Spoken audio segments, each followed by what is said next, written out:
आरजीकर मुद्दे पर बांकुड़ा में फिर से लोगों ने सड़कों पर उतरकर इंसाफ की मांग की। जिले के महिला कॉलेजों की पूर्व छात्राओं द्वारा आहूत भारी संख्या में लोग बारिश की परवाह किए बिना सड़क पर उतरे। ये जुलूस शहर के पंचबांगा चौराहे से शुरू हुआ। जैसे जैसे जुलूस आगे बढ़ता गया वैसे वैसे जुलूस की लंबाई भी बढ़ती गई। जुलूस में शामिल लोगों ने बलात्कारियों की माफ न करने के समर्थन में नारे लगाए और अत्याचार के लिए न्याय की मांग भी की।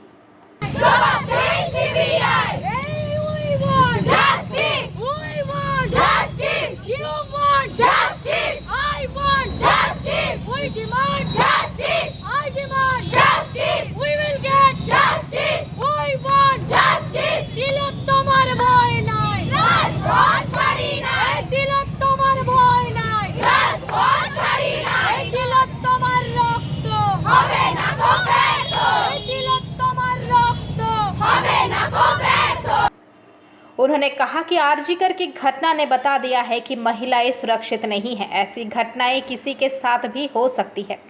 उन्होंने कहा कि ऐसी स्थिति में न्याय मिलने तक आंदोलन जारी रहेगा। इस बारे में एक आंदोलनकारी मधुमिता चैटर्जी ने कहा कि कोलकाता में महिला डॉक्टर के साथ जो कुछ भी हुआ उसके जितना निंदा की जाए वो कम है, लेकिन ये बड़े अफसोस की बात है कि आज उसी घटना को 1.5 महीना होने आया है, लेकिन अभी तक असली दोषियों पर चिन्हित करते हुए सजा नहीं।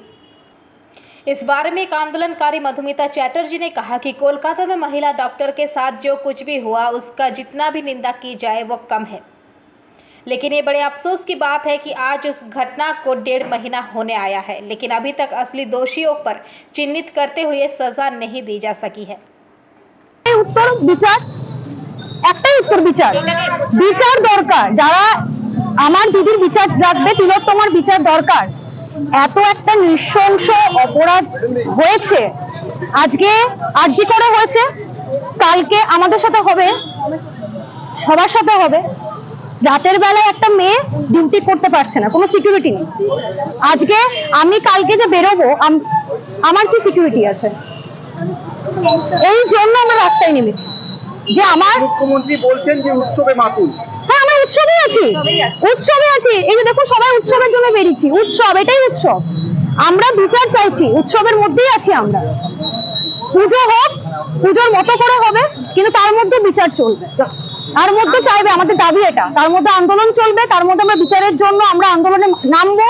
আমরা দরকার পড়লে আমরা মণ্ডপে গিয়ে আমরা বলবো উই ডিমান্ড জাস্টিস। সবাই মিলে একসাথে যেভাবে আজকে আমরা বেরিয়েছি বৃষ্টিকে উপেক্ষা করে, ঠিক এইভাবে আমরা বেরোবো। এটাই উৎসব। ঢাকের বোল কি আলাদা রকম বাজি দেবে? হ্যাঁ, হবে। পুজো মানেই তো অসুর নিধনের যজ্ঞ, তো মহালয়া মানেই তো অসুরকে নিধন করা। আসল পুজো হচ্ছে এবার, যে সমস্ত মেয়েরা তাদের শক্তিকে ফিরে পেয়েছে এবং নিজেদের হাতে ভেবেছে যে অসুরকে নিধন হওয়া দরকার, অন্যায়ের প্রতিবাদ হবে। এটাই আসল উৎসব, মানবিকতার উৎসব, মনুষ্যত্বের উৎসব, এক হওয়ার উৎসব। এটাই তো আসল উৎসব, যে মানুষের মনুষ্যত্ব জেগে উঠেছে সবাই। যতক্ষণ না এই বিচার হচ্ছে, যাতে এই বিচার দেখে পরে আরো অন্যায়কে আমরা প্রশ্রয় দেওয়ার যে একটা সাংঘাতিক চক্রান্ত চলছে, সেটার থেকে যেন বেরিয়ে আসতে পারে এই সমাজ, এবং মহিলারা যেন এটা ভাবে যে আমার যে সঙ্গে অন্যায় হচ্ছে মানে দোষটা আমার নয়, দোষীকে শাস্তি দিলে তবে না দোষীরা আবার ভয় পাবে। আর যদি দোষীকে আড়াল করা হয় দিনের পর দিন, তাহলে কি ভরসায় আমরা বেরোবো, বা কি ভরসা আমাদের জেনারেশন, নেক্সট জেনারেশনকে আমরা দিয়ে যাবো? কোনো সিকিউরিটি নেই এখানে। একটা ভয় কাজ করছে কন্টিনিউ, যে আজকে ওখানে হয়েছে কালকে আমাদের সাথে হতে পারে, কিন্তু এবং সেটাকে জাস্টিসের জায়গাটা, জাস্টিস দরকার। আমার এখানে জাস্টিস দরকার। অপরাধী যারা এই নৃশংসতা কাজ করেছে তাদেরকে শাস্তি। সুদেশনা দাস। আপনার নাম? নবনীতা পাত্র। আমাদের এখন প্রতিবাদ করতেই হবে। পিঠ আমাদের দেয়ালে লেগে গেছে। আমাদের মেয়েদের এই প্রতিবাদ আমরা চালিয়ে যাব। উৎসব কিসের উৎসব? যেখানে মা দুর্গাকেই আমরা বলি দিয়েছি, সেখানে উৎসব কি করে আমরা করব? হ্যাঁ, যদি পুজো নিশ্চয়ই হবে, কিন্তু সেটা আমাদের বিচার চাই। আমরা আমাদের প্রতিবাদ চালিয়েই যাব যতক্ষণ না পর্যন্ত আমরা কোনো বিচার পাচ্ছি। প্রত্যেকটা মেয়ের সুরক্ষা চাই আমরা, প্রত্যেকটা ছোট থেকে বড় প্রত্যেকের আমরা সুরক্ষা চাই, আমরা বিচার চাই। এত জঘন্য কাজের কোনো বিচার পাবো না, এটা হতে পারে না। আমরা কোন রাজ্যে আছি যেখানে দোষীরা এখনো পর্যন্ত ধরা পড়ছে না? আজ 1 মাসের উপর 1.5 মাস হতে চললো।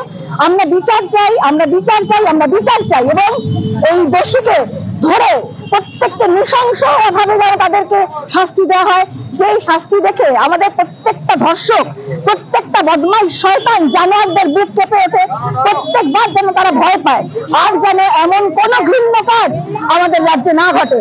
আমাদের রাজ্যে কেন, কোথাও কোনো মেয়ে যেন এইভাবে বলিদান দিতে আর না হয়। আমরা তার জন্য বৃষ্টি হোক, জল হোক, বন্যা হোক, আমরা নামবো। আমরা আর ঘরে বসে থাকবো না, অনেক থেকেছি, পিঠ আমাদের দেয়ালে আটকে গেছে। আর আমরা এইভাবে থাকতে পারি না। আমাদের সন্তানরা আছে, আমরা নিজেরা আছি, এর পরের প্রজন্ম আছে, তাদের জন্য আমাদেরকে নামতেই হবে।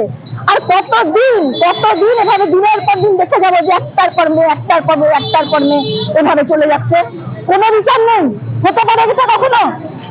আমার আর কিছু বলার নেই। আমরা আমাদের এইভাবে লড়াই চালাবো যতদিন না আমরা বিচার পাচ্ছি, সুবিচার পাচ্ছি। শুধু বিচার নয়, সুবিচার পাচ্ছি। আমরা সব বুঝতে পারছি, সবাই সব বুঝতে পারছে যে কি চলছে। দোষীদের, আমার নাম মধুমিতা চট্টোপাধ্যায়, বাঁকুড়ায় থাকি, আমি বাঁকুড়াবাসী। बांकुड़ा से अनुप रॉय की रिपोर्ट, PVTV न्यूज़। नियमित अपडेट एवं दुनिया भर की ताज़ा खबरों के लिए हमारे फेसबुक पेज को फॉलो एवं यूट्यूब चैनल को सब्सक्राइब करें।